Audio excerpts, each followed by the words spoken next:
As long as there's life, the issues of security would always need to be looked at. How best to improve and ensure that it is effective day in, day out. I mean, a couple of weeks ago, news broke of those attacks in Benue, Nasarawa, and then there's issues also in Kaduna as well, and other northwest and northeast states. In Abuja, over the weekend, there was that unrest between two tribes in the Gwarimpa area of Abuja. Again, a disagreement over a very minor issue. So one begins to wonder, how do we balance peace? How do we ensure that there's consistent peace when there are tensions everywhere? How do we even calm the tension? How do we ensure that Nigerians can return to that era where everyone could live in peace, go to their farms, go to their workplaces, and return productive? Well, as we said earlier, the conversations can never seem to end, but let's see how best we can delve into this and into the meat of the matter. To help us understand and look at the whole situation, we have in the studio Brigadier General Sani Usman, a retired former director of the Army Public Relations and former spokesperson of the Nigerian Army. Thank you for joining us, General. Good morning, and thank you for having me on your program. Also here is Kabiru Adamu, a security risk management and intelligence solution consultant. Thank you for joining us, Kabiru. My pleasure. Thank you, and good morning. So let's start with you, General Usman. You've been in there and you've seen it. Well, let me not say you've seen it all, but I could say you've seen it all. In your assessment, what do you think is our security situation in Nigeria right now? Well, if you are taking Nigeria as a whole, it's a kind of a mixed bag, so to speak. There are high points and, of course, low points as it is. And invariably, I think we are not where we should be. And but the good thing about it is that efforts are being made to ensure that we attain that status of, tolerable level of security challenges in the country.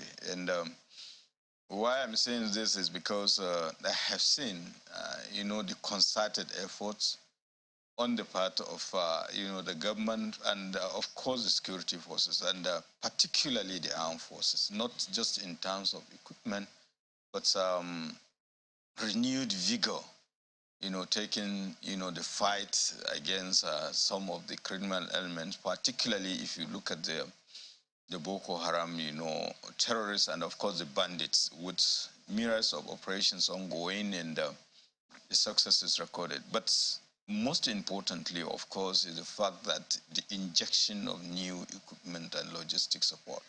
But what is required more is, total, a whole state approach to security challenges. And if you look at some of even the state government, they are complaining of lack of cooperation on some of the parts, of some of the components of Nigerian society. So unless we look at security for what it is, a collective responsibility will still have to have, these challenges. But of course, again, there are other complementary issues associated with security challenges, the issue of governance in the Nigerian society. So by the time we improve on that, so it is not just question of the kinetic aspect, more boots on the ground and all the rest, but it has to go hand in gloves with other aspects, the issue of good governance and, of course, giving Nigerians sense of belonging so that the gap between the government and the governed is bridged, so that everybody will have that kind of sense of obligation and sense of civic responsibility to look at security for what it is.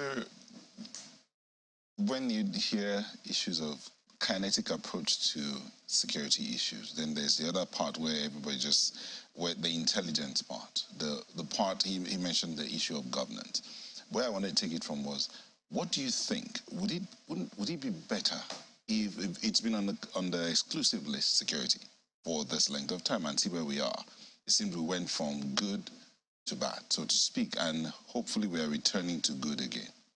But would it be good if it was moved to the concurrent list so that the state and other arms of government can also get involved in the security operations in the country? I'm definitely supportive of a decentralization of security, but sadly it's not as easy as that. We are running a system, just like you rightly said, that sees security from that federal component where it is in the exclusive list.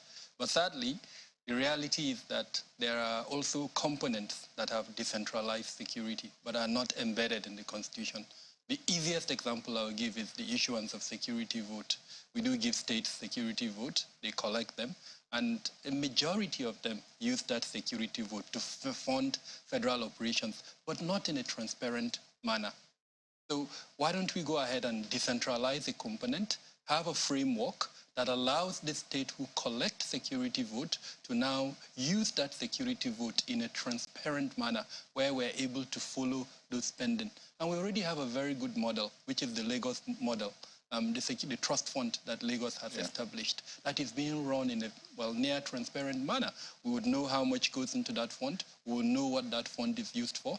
And of course, if you are interested as a individual corporate organization, you can invest in that fund for your own good. So I think perhaps going forward, and I'm quite happy and excited that the incoming administration has, to an extent, alluded to the fact that it's interested in the decentralization of security. So I think let's not mix the two. We can, several people talk about state policing. It's very different from a decentralization of security. The irony, and I use this word carefully, is that we've woken up to a situation where there is no state in this federation that does not have a state-level security arrangement. So we're already there, actually. The question is, how do we now embed what we already have into the structure that exists in the country? Now, there are already federal structures that ordinarily should have assumed some level of supervision, if you allow me to use that word, with these state-level structures that already exist. A good example is the police. When Kanu goes ahead to legislate and create HISBA, the idea is that the police will come in, train the HISBA, make sure that the HISBA understands where their power starts and where it ends. Same thing with Amotekun. But sadly, we're not seeing enough of that. So I think perhaps as the incoming administration comes in, this is where the conversation needs to go to. What do we do with these state-level security creations? How do we make sure they comply with the provisions of the Constitution so that the monster that has been created in a place like Zamfara that has led us to where we are does not continue to repeat itself? When state structures assume the powers of prosecution beyond, for instance, what they can constitutionally do, then sadly, we have situations like what we have in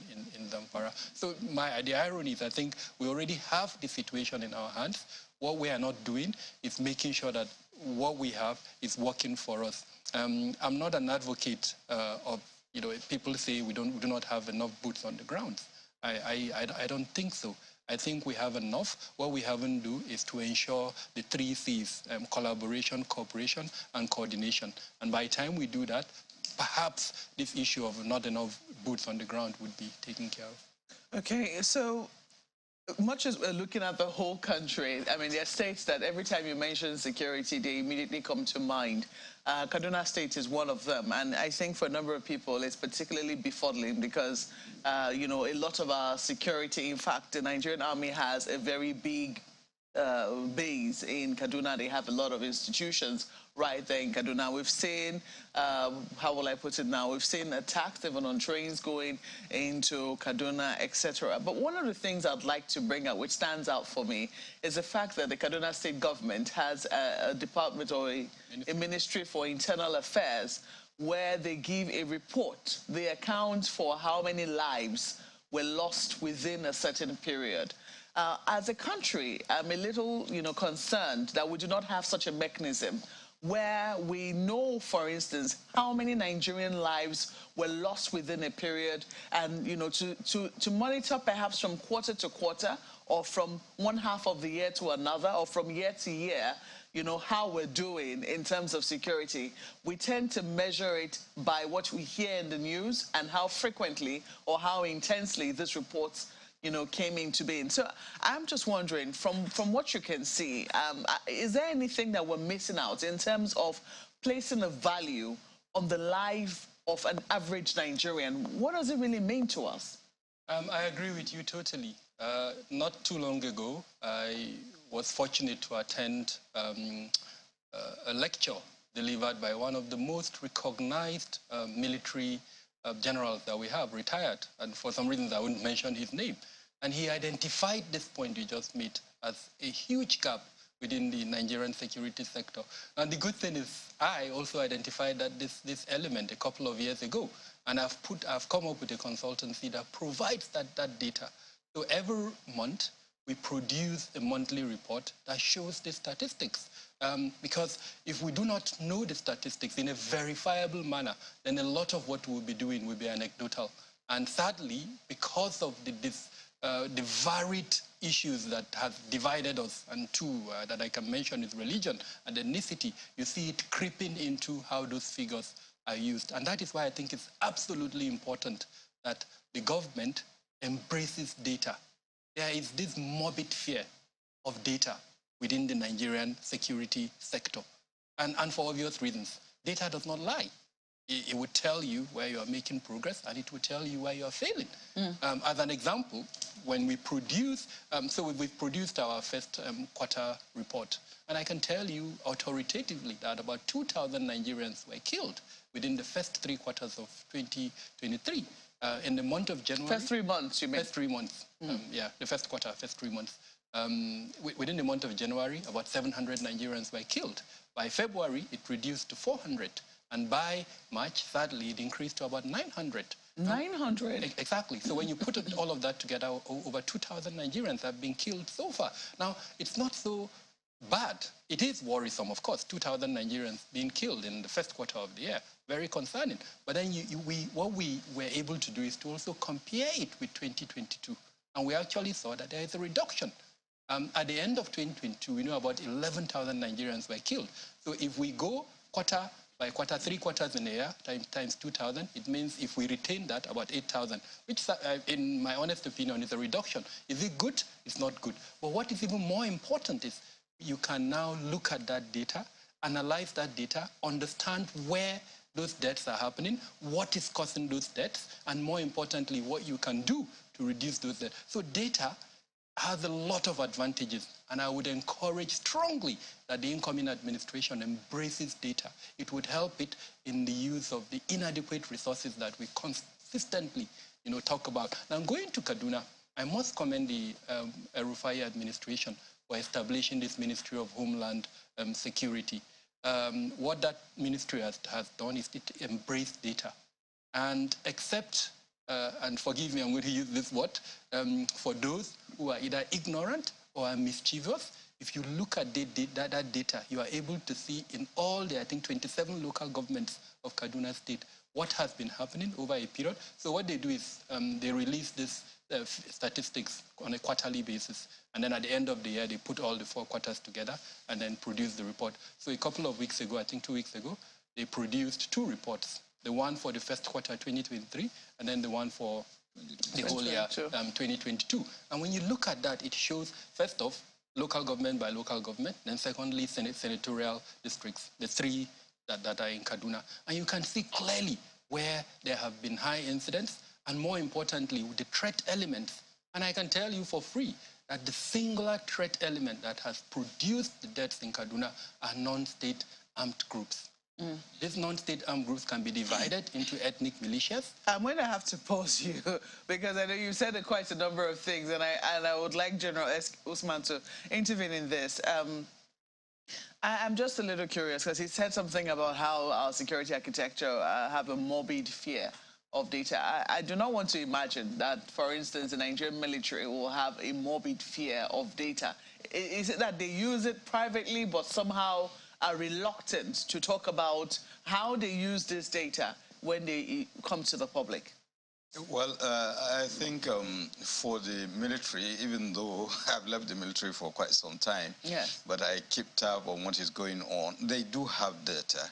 And if you notice, every Thursday or every fortnightly on Thursdays, the Defense Media Operations comes out with this information, the data across, the 6 geopolitical zones, all the 36 states and the FCT, the security issues and what has been done over the period by the security forces. But I quite agree. It is not just enough for the military.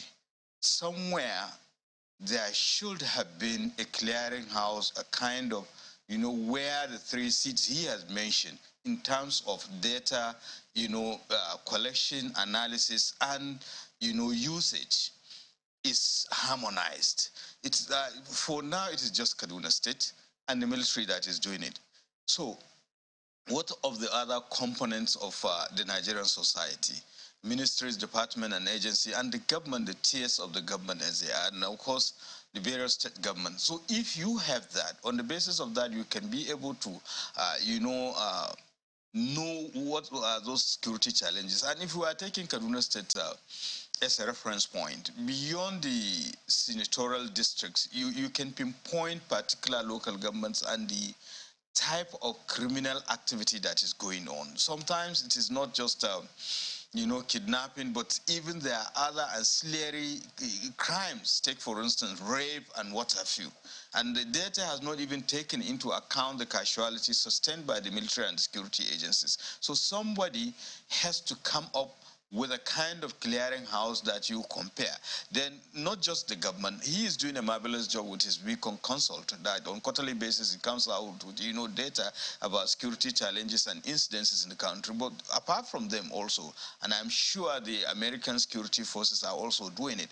So to what extent has government taken advantage of it to harmonize, and let's have the federal government or those state government and the local governments coming up with it, and invariably, apart from ensuring accountability and proper allocation of resources, it will ensure that some of the problems we can be able to pinpoint or kind of articulate solutions to them.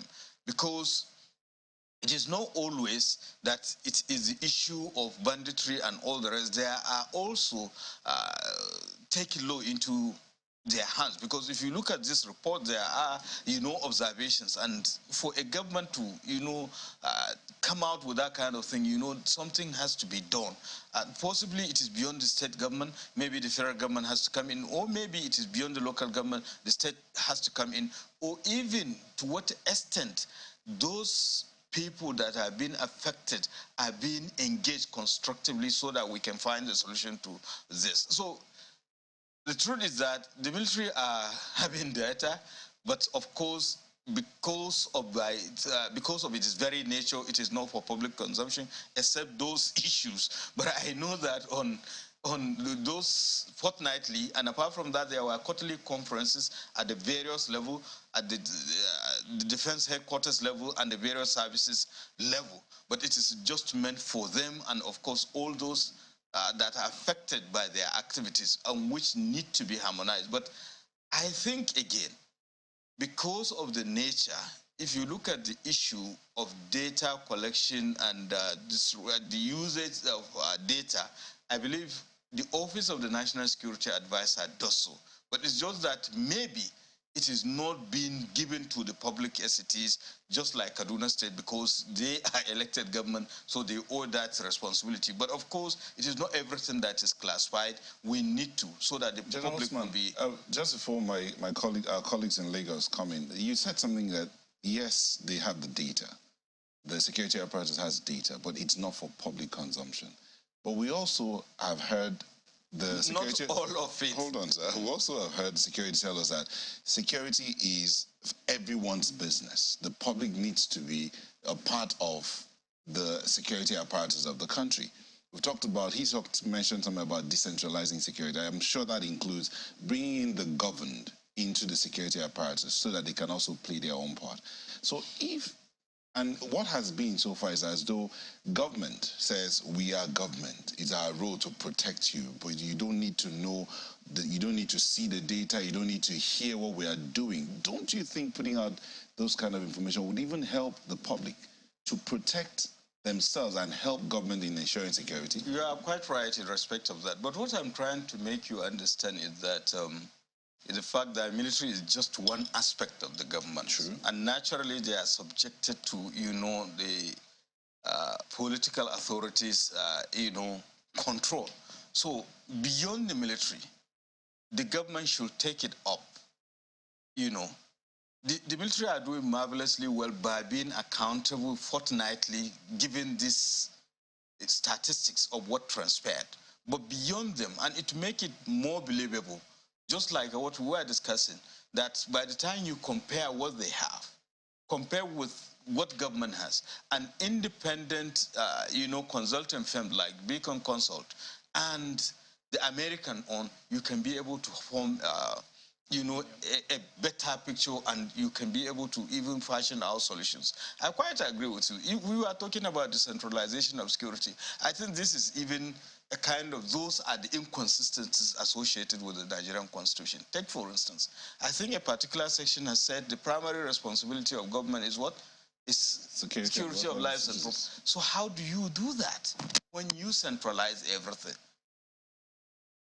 So you need to decentralize it and give everybody a sense of belonging, so that, because security challenges, if you want to, passion out solutions for them, it has to be intelligence driven.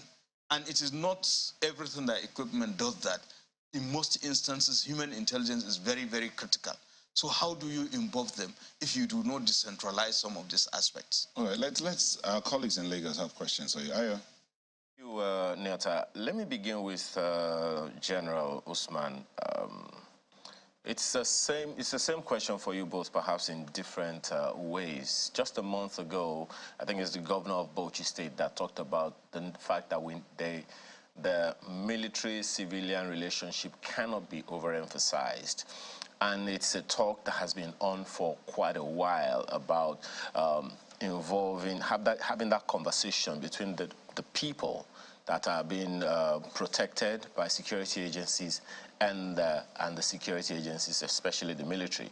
We've also heard the COAS, along with a number of other people in the military, top brass, saying there is a need for us to win hearts and minds.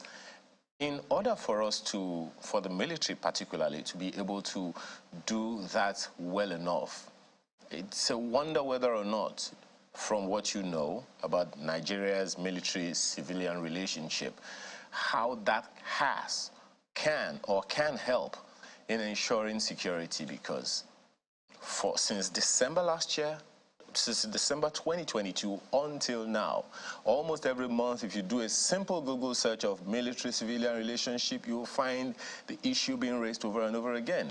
It puts a question as to whether or not we're achieving anything in that regard, doesn't it?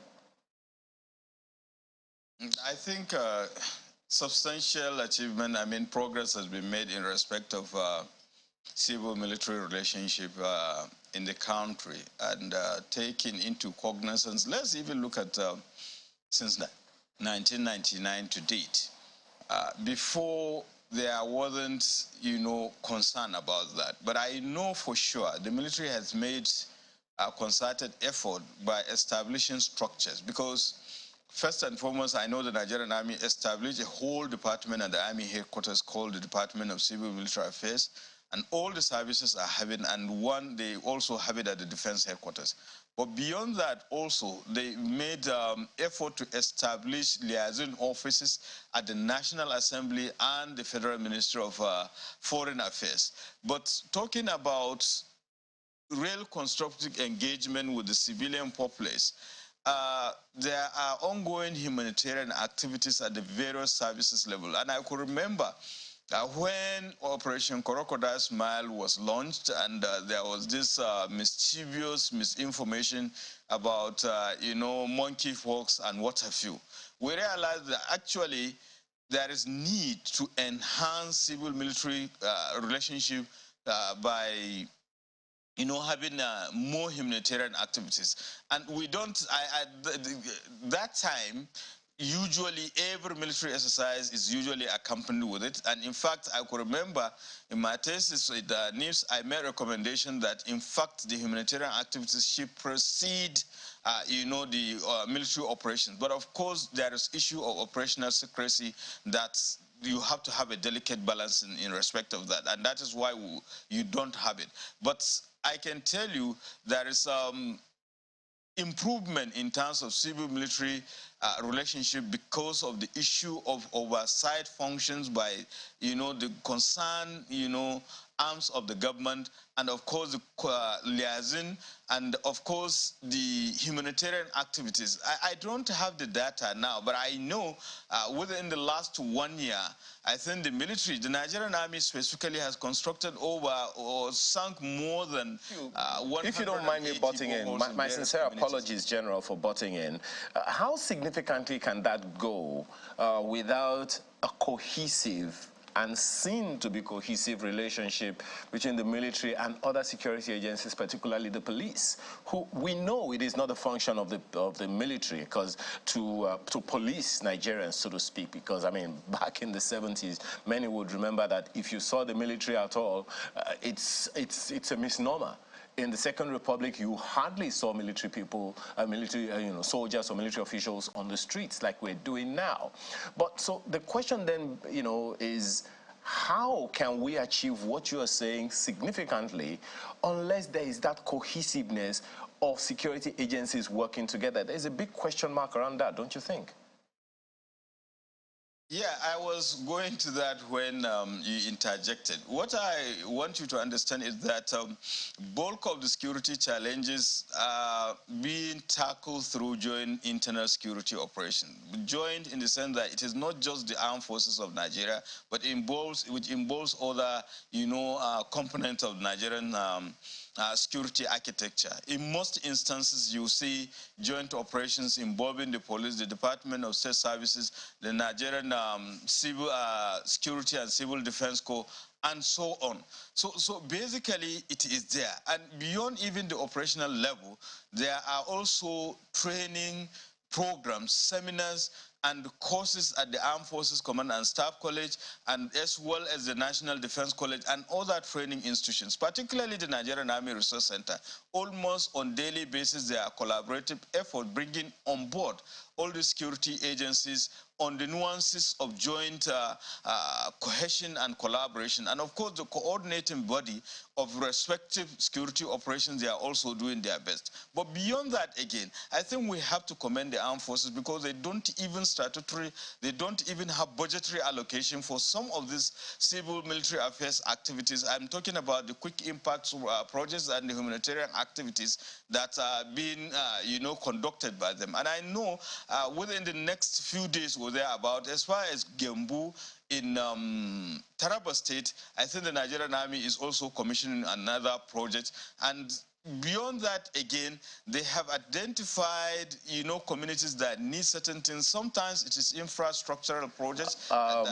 My apologies. My sincere apologies, General.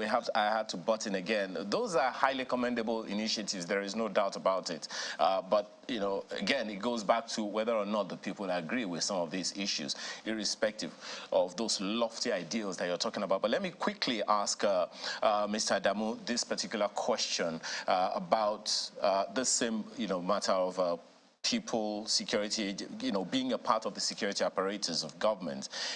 There's this quote from your report that you posted recently. You already mentioned that in March 2023, the government's efforts failed to prevent a month-to-month increase in security incidents and fatalities, as well as abductions.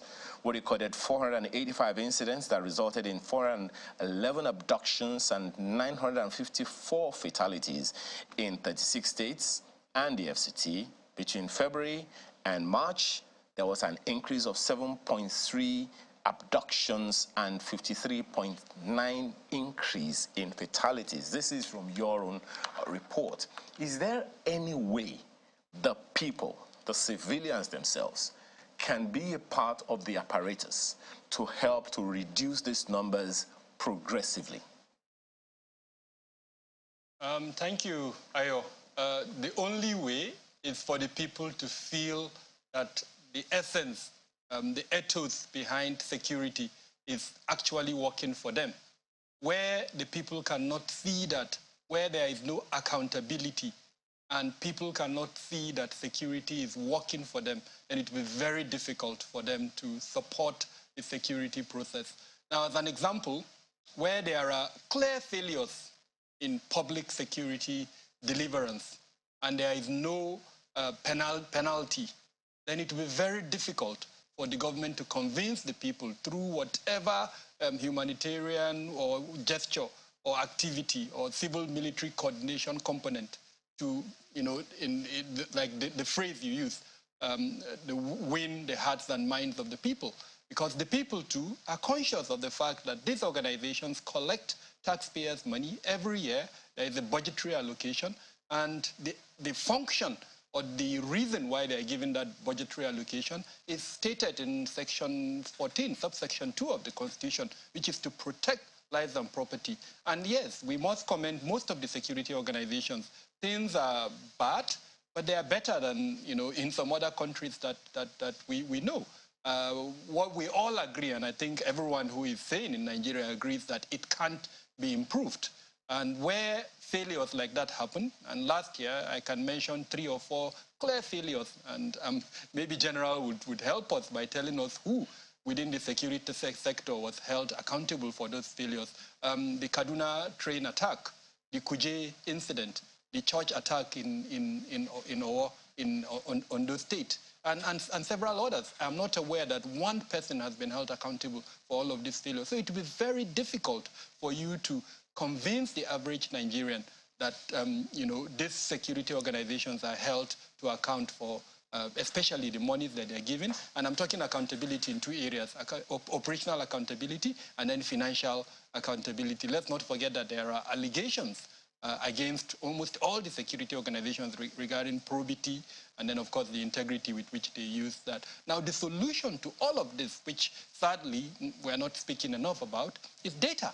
And then by data, I mean introducing monitoring and evaluation measures within the security sector so that we can track when monies are given to these organizations. We can use M&E, we can use auditing functions to track how those monies is being used. And one of the simplest ways is the efficacy, the effectiveness of their functions.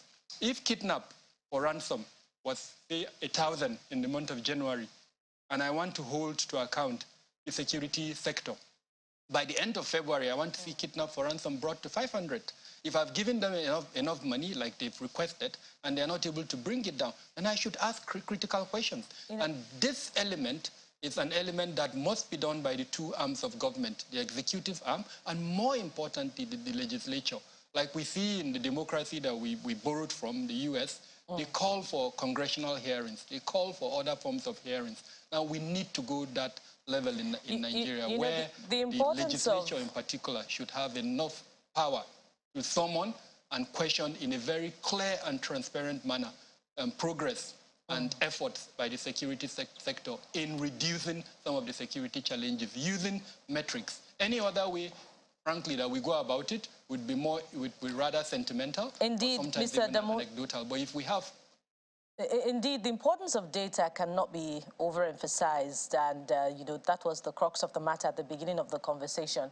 But just listening to you and the General, I'm just wondering if we've become comfortable, with the numbers and less alarmed, that we're talking about human beings here. 2,000 people killed in the first quarter in Nigeria in the first quarter of 2023. And you can also immediately tie that to what you're hearing from the people in these communities, whether it be Southern Kaduna or in Benue. The people say that government knows what it should do about these killings, but it does not do it. And I'm just wondering, I'm bringing this to you now, General. I'm wondering whether we're as alarmed as we should be about the numbers of people being killed and, the ultimate goal, what seems to be the ultimate goal here, which is land grabbing and dispossession, of the people's property. We find that when the killings occur, the people are dispossessed and then they're unable to return to their properties, to their land anymore, as we have seen in Benue and in Southern Kaduna. Are we as alarmed as we should be about the numbers of those being killed? And who really should be brought to book when the people say that government knows what it should do, but it doesn't do it? Yeah, to be frank, it is really worrisome and disturbing. In fact, we were discussing this issue. I was wondering where did we miss the road? Because I could remember some years back, there was this, electrocution in some parts of Kaduna State, Kwanakwarakwai to be precise, in which 20 precious lives were lost. Everybody was agitated in the country and all the rest. Now we are not even talking about 50, we are not talking about 100, we are now talking in terms of thousands. So it is really, really disturbing and worrisome. But the issue at hand is that, and at the very beginning, I made reference to the fact that we should look at security issues for what it is, devoid of all these extraneous variables, religious sentiment, ethnicity, and what have you. Now, in most instances, we are working across purposes when it comes to security challenges or dealing with security challenges, and it shouldn't be, because you cannot afford to have a divided house. And no matter whatever you do, without, carrying the people on board, definitely it will be counterproductive. Because take, for instance, the issue of intelligence gathering. We have the menace of informants, especially in issue of kidnappings and banditry in the northwestern part of the country, simply because there are some people, they are just looking at, providing information to criminal elements is another means of livelihood, simply because of the fact that they have lost hope, in the country or governance as it is. And unless we go back to that basis, we will continue to have all these counterproductive issues. Then it made reference to the fact that some of the state governments were even accusing some components of their society, by taking law into their hands. Why should someone take law into his hand? So unless we sit down and talk to ourselves and make sure that responsibilities are allocated, and of course, just like Dr. Kabiru has mentioned, we monitor and evaluate and give, appropriate sanctions where there are errors, we definitely will continue to be, going around a vicious cycle. So, but beyond that, again, the security services, they might have some requirements that are not necessarily material or financial. To what extent are they being provided for? Vis-a-vis the relationship with the government, vis-a-vis the relationship with the other components of the Nigerian society. And unless such things are addressed, we'll continue to have this problem. And we have to honestly, look at our value system. That's, look, the sanctity of human life has to be, ingrained into the psyche of an average Nigerian, so that whenever there is a loss of human life, even if it is one, it should be, condemned, and whoever is behind it, and particularly those things that are done unlawfully, should be investigated and brought, brought to book. Then we'll have solution to this problem. And if we do that, take for instance, you made mention that in most instances we only have condemnation. Are they spirits? How could a number of people will come into a community, kill hundreds of people, and just, vamoose into thin air? It's not possible. Somebody somewhere must have seen them. If we look at the issue of the train attack, if we look at what happened at the medium security correctional facility in Abuja, there were indications that, the people came in contact with certain people, that even assisted them, and in one way or the other with logistics, but nobody has reported. And of course, even if they have reported, to what extent, the reaction was swift, because it was alleged that they carried out that thing for quite a number of time without any response. But that notwithstanding, the issue of, bringing everybody on board is very important. At the same time, the issue of sanction. And General, in that regard, you've said that, we should look at our value system, and Mr. Damo also talked about how, the people responsible are non-state actors. But isn't it worrying that, since these killings took a turn for the worse, about 5 years ago or more, there has been no arrest. And I'm just looking at a report by the Southern Kaduna People's Union here. They're expressing concern that since 2016, there has been no evidence that any culprit has been arrested or prosecuted. And we're talking about thousands of lives being lost, to these relentless attacks. Who should we be asking why there has been no arrest since these killings took a turn for the worse? Well, I don't want to argue with them. If you look at the statistics from Kaduna State, I think there were arrests and there are recoveries.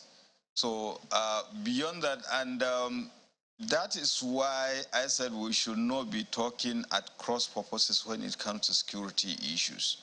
I'm not blaming anybody. People are really concerned about the loss of lives and displacements and the injuries incurred. But the truth is that we cannot have security unless we sit down and talk to ourselves and make sure that the necessary support is given to the people. When you lost confidence, when you lost faith in people, whatever they do, definitely you will not see it on the positive light. And these are some of the issues that are happening in that regard, and it shouldn't be so. But at the same time, again, the government, or it is a point of duty, regardless how you feel or how antagonistic people are towards you, you just have to bring them, to your wing and listen to them and make them part of the solution to the problem. Because in most instances, these people, they live within the society. People know them, but they will turn a blind eye. I can remember it was not quite long when I traversed some parts of, northwestern part of the country. And the most unfortunate thing, there was a particular communities, in fact, they were saying group of youths, they have been, been disturbing the community. They have been rustling cows, they have been rustling domestic animals and what have you. But everybody knows them. They know their parents, and nobody is doing anything, nobody is saying anything. And that is exactly how we came to where we are now, because all the kingpins involved in banditry and kidnapping in the northwestern part of this country were people, notorious people right from childhood, and the society turned a blind eye till when, the AK-47 and, of course, modern communications and, crime being dynamic as it is, made a difference. So unless we do so, we will continue to have a problem. Because the problem is that people, a criminal, simply because he belongs to a particular, value system that I represent, is not a criminal, unless if he comes from a particular value system, and it shouldn't be so. But at the same time, the government always has a point of duty, no matter what, to bring the people on board and make sure that you listen to them and make them part of the solution. It's a very complex issue. I mean, you've spoken about criminals not being criminals because they belong to certain, I don't think the word would be value, because certain systems maybe might just be appropriate, because values is something that's supposed to bring good to society, and you have to ask, what sort of values can criminals, have, if it's not that we're just talking about base instincts, for instance. But let me come to you, Mr. Adamu, because you've talked about how we need to be, be more scientific in our approach to security. And looking at some of the figures which you have reeled out in terms of what even your own organization has done, I'm wondering, because you talked about how, there was, significant number of people who lost their lives in January. There was a dip in February, and then an uptick again in March. Were you able to see any reason for that dip we saw in February? Definitely. But please permit me, let me just say a statement regarding the last question by your colleague from Lagos. I can't recall her name now, but I think Bukola, she needs to look at the report released by the Kaduna State government. I noticed she was focusing on Southern Kaduna, and sadly, that's not helping the situation. That report showed clearly the local governments that had the highest fatalities and frequency of attack. And in my opinion, and you can actually display the report, Southern Kaduna did not have the highest. If you pick the 3 local governments that had the highest, they are not from Southern Kaduna. It was not Central District. So focusing on Southern Kaduna, reaffirms two narratives that are injurious to us, and I mentioned them earlier on, ethnicity and religion. And that is why that report is actually instrumental. It tells you in a clear term that this is not ethnic, it is not religious, it's pure criminality. And if we look at it from that lens, I think we'll be able to address it better. Birningwari, which is not in Southern Kaduna, has the highest fatalities in both the yearly as well as the first quarter report. So again, I urge her to look at that report closely with that lens. It will probably help her understand what is happening in Southern Kaduna. It's not about land grabbing. There are several other issues at hand in Kaduna State, and understanding those issues would help us to address them. Well, we could focus, I mean, Kaduna can be a whole subject by itself. In 2 hours, you're still talking about Kaduna. But and I would really like to ask a question on that, but I already asked one. So let's start with that one first. Why do you think there was a dip in February? A couple of issues. The elections in particular. The president gave a directive that the security agencies should use all the means at their disposal to provide an environment for a free, fair, and credible elections. And so we saw massive deployment from all the security organizations. The police, if I remember well, deployed about 300,000, even though we had our questions regarding that number. The military ran Operation Safe Conduct, I think. Yeah. And then all the other security organizations, almost about 19 of them, deployed at different levels. Just to make the elections possible. Exactly. Provide the environment for a free and credible election. Yeah, they were concerned about over-securitization of the elections, but it did its purpose. It provided the environment. The elections were held, and sadly, that's factor number one. Second factor was the monetary policy that was introduced on the 31st of January. It reduced the number of cash in circulation.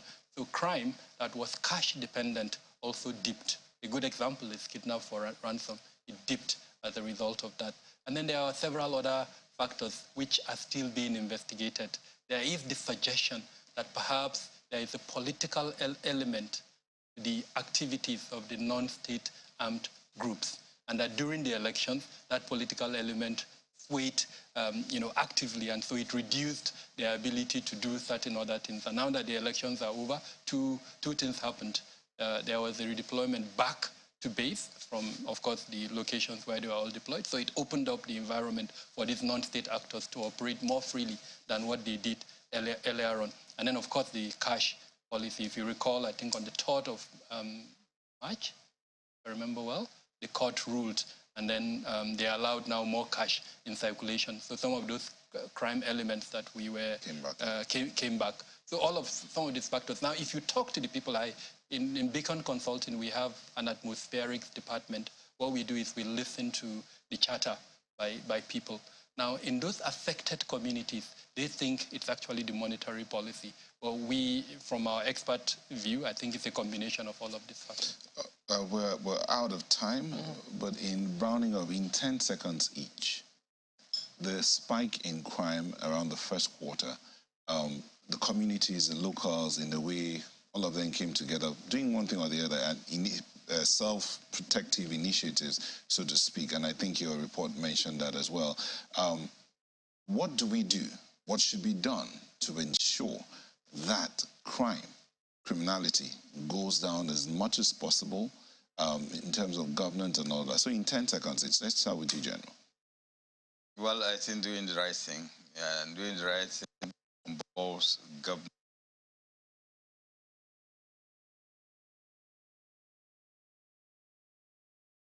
Society approach, the components of Nigerian society, and of course, ensuring the requirement by security agencies are given. And by the way, we still need the numbers of security agencies. Sincerely speaking, it's grossly inadequate. Thank you. Administration of criminal justice. Let's arrest and punish offenders. All right, thank you so much. We've been looking at the security situation around the country. We had Brigadier General Sani Usman, retired, former Defense Army Public Relations, former Director, Army Public Relations. Thank you for coming on the show.